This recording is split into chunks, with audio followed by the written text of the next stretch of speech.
তাকে রাখতে, আমাকে যেটা ওরা বললো যে থানায় যাওয়ার পরেও নাকি শিক্ষার্থীরা বলেছে যে না আমাদের মোবাইল ফেরত দিতে হবে, এটা করতে হবে, সেটা করতে হবে, আপনারা ও থানায় আটকে রাখতে কি হবে, আমাদের এখনই জিনিস ইত্যাদি ইত্যাদি।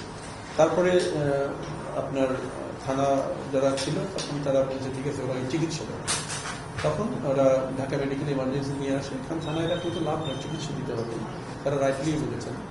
তো এখানে নিয়ে আসে, তারপরে আমি সকালবেলা রিপোর্ট দেখলাম যে 1:30টায় এসে ডেথ সার্টিফিকেটে বলা আছে। তো আমি ভোরবেলাতে উঠেই আমি আমার প্রক্রিয়া সম্বন্ধ সহকর্মীদের ফোন করি, আমরা একযোগে হসপিটালে যাই, যে আমরা প্রথমে যে মর্গে এটা ছিল সেই মর্গের যে দায়িত্বের তার সাথে কথা বললাম, তার রিপোর্টটা দেখলাম খুবই অথেন্টিক যেটা কিনা, বাট সেখানে তার কোনো, যেহেতু তার কোনো পরিচয় নেই, তার কোনো অভিভাবক নেই, তারা বলছিল স্যার আমরা কিন্তু অপেক্ষা করে থাকতে হবে।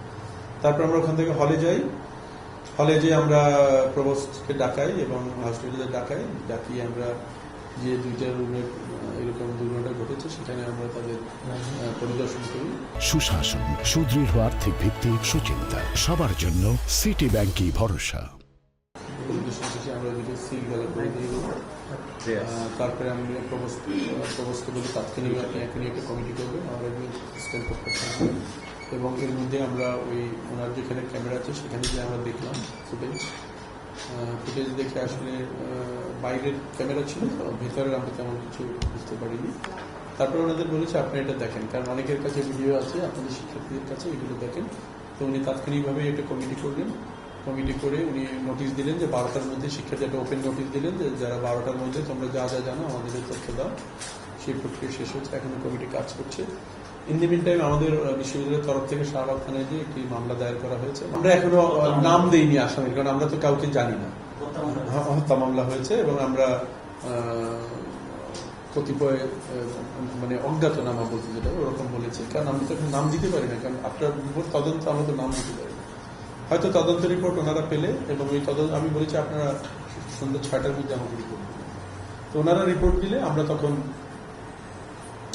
বিশ্ববিদ্যালয়, ওনারা হয়তো ম্যাক্সিমাম শাস্তি নিশ্চিত করতে পারবেন, আসন বাতিল, ওনারা বেশি পারবেন না। আমাদের কাছে রিপোর্ট আছে, তখন ওই আমরা যদি কোনো নাম পাই, আমি এখন জানি না কি পাবো, নাম পেলে আমরা প্রাথমিকভাবে যেটা করতে পারি, কি হবে আমি জানি না, বাট যেটা আমরা জানি হয় সাধারণত যে ওদের সাময়িকভাবে বহিষ্কার করা হয়, অতীতে আমরা দেখেছি। তারপরে তদন্ত চলে, সিন্ডিকেটের রিপোর্ট হয়, ইফ ইট ইজ ওকে দেন ওদের চূড়ান্তভাবে বহিষ্কার করা হয়।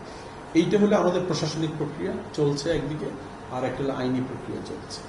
আমরা এই DC crime, ADC crime, Shahbag থানা, ওনাদের সাথে ওভার টেলিফোন কথা হয়েছে, তাদেরকে আমরা আসতে বলেছি, কত দ্রুত তারা এদের গ্রেপ্তার করতে পারে, তাদের ফোন নাম্বার নিয়ে, ফোন নাম্বার আমি এখনো পাইনি, পেয়ে যাব, আপনার সাথে কথা বলে আমি ওখানে যাবো, ফোন নাম্বার নিয়ে তাদের ফোনগুলোকে ট্র্যাক করে কিভাবে। ইতিমধ্যে আমরা হলে বার্তা দিই, সকালেই বার্তা দিয়েছি যে আপনারা গেট টেট লক রাখেন যাতে কেউ বেরোতে না পারে।